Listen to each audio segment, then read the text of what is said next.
Pada video kali ini, saya akan menjelaskan bagaimana membuat topik cluster menggunakan Content Gap Validator. Ada beberapa workflow yang harus dilewati agar proses topik clustering berjalan dengan lancar. Yang pertama adalah dimulai dari Content Gap Validator. Kedua, dilanjutkan dengan topik cluster validator. Dan yang ketiga, mengumpulkan semua cluster yang telah dibuat ke dalam topik cluster template. Workflow yang pertama, Content Gap Validator. Dalam video ini, saya akan mempraktekkan secara langsung bagaimana cara membuat clustering dengan menggunakan seed keyword sebagaimana berikut. Selanjutnya, saya mengambil semua queries yang berkaitan dengan semua seed keyword tadi dengan menggunakan Google Keyword Planner. Kemudian, saya mengimport semua queries tersebut ke dalam halaman topik ideas yang ada di dalam Content Gap Validator. Dari semua queries tersebut, saya akan membagi menjadi 4 main topics, yaitu camping, hiking, outfit ke gunung, dan peralatan camping. Selain itu, masih ada satu lagi main topik tambahan yang mungkin bisa dipertimbangkan untuk dimasukkan ke dalam topik cluster yang akan saya buat.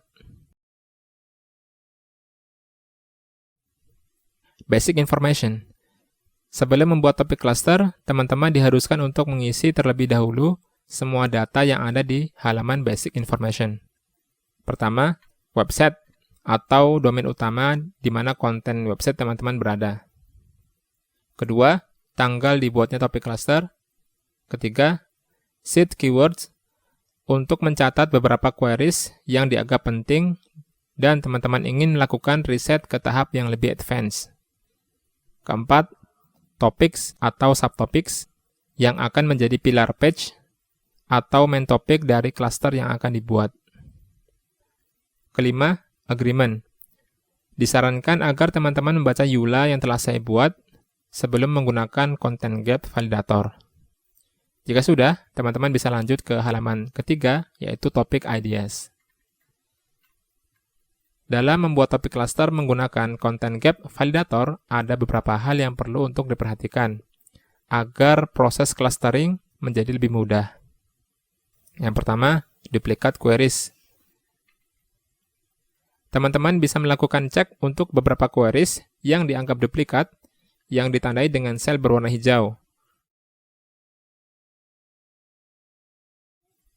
Gunakanlah filter kolom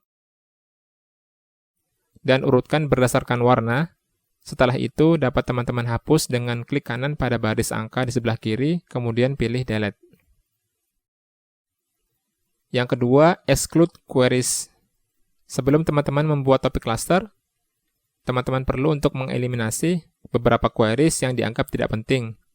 Misalnya, brand keyword milik kompetitor, atau semua queries yang tidak ingin ditargetkan. Misalnya, keyword yang mengandung kata kompetitor 1, kompetitor 2, marketplace 1, marketplace 2, dan seterusnya. Atau teman-teman ingin mengeliminasi beberapa queries yang memiliki term yang spesifik.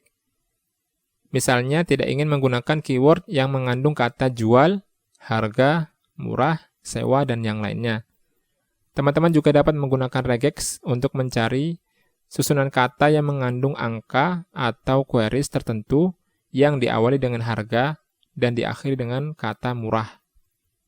Lebih lengkap tentang cara memfilter data menggunakan regex akan dijelaskan pada video terpisah. Yang ketiga, menentukan main topics. Step berikutnya adalah menentukan topik utama untuk topik cluster yang ingin dibuat. Dalam hal ini, topik utama yang dipilih adalah camping, hiking, outfit ke gunung, peralatan camping, dan OOTD pantai. Semua topik utama dapat diisi di bagian topics dan confirmation. Secara otomatis, Content Gap Validator akan membuat topik clustering berdasarkan partial match, yang mana hal ini akan sangat membantu pekerjaan teman-teman dalam mengelompokkan keyword sesuai dengan topik yang di-set di basic information. Jika ada queries yang perlu untuk dipindahkan ke topik yang lain, teman-teman dapat memindahkannya dengan menggunakan drop-down menu yang ada pada kolom C di halaman topik Ideas. Yang keempat, data filtering. Data filtering akan sangat membantu pekerjaan teman-teman jika ingin memindahkan sekumpulan keyword ke topik cluster yang berbeda. Teman-teman bisa mengaktifkan fitur ini melalui sel di sisi atas dari halaman topik Ideas. Misalnya, untuk setiap keyword yang mengandung kata glamping akan dimasukkan ke dalam main topik camping. Sedangkan setiap keyword yang mengandung kata peralatan akan dimasukkan ke dalam main topik peralatan camping. Kemudian, untuk setiap keyword yang mengandung kata pantai, akan dimasukkan ke dalam main topik OOTD pantai, dan begitu seterusnya. Pada draft yang saya buat di samping adalah skema sederhana untuk memudahkan dalam membuat topik cluster menggunakan Content Gap Validator.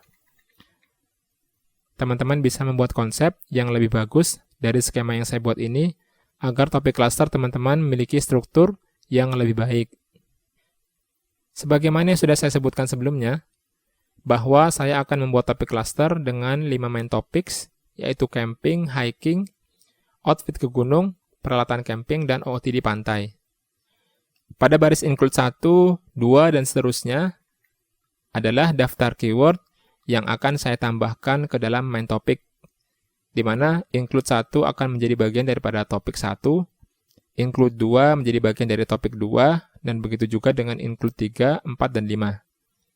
Untuk melakukan hal ini, teman-teman dapat memasukkan semua keyword yang ada di baris include 1 hingga 5 ke tabel data filtering. Setelah tabel data filtering sudah diisi, teman-teman bisa beralih ke halaman topik Ideas dan mengaktifkan pilihan data filtering di sisi atas.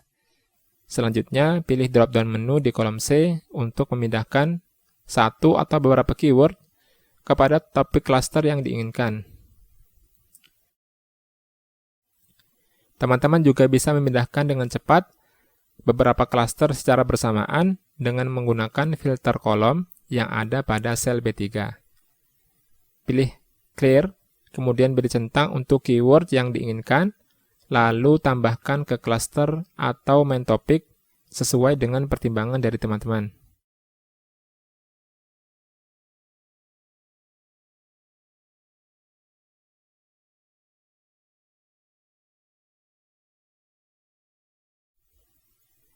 Yang kelima, search intent.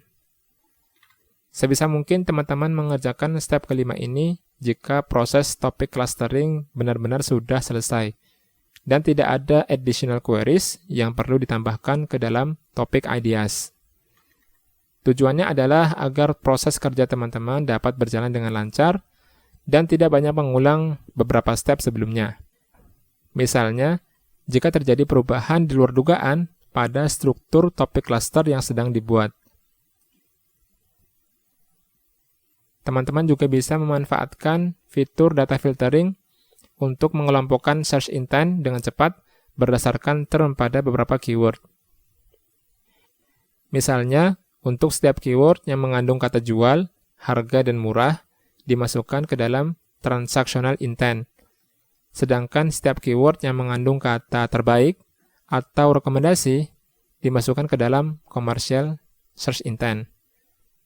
Atau setiap keyword yang mengandung kata jenis, tips, dan cara dimasukkan ke dalam informational search intent.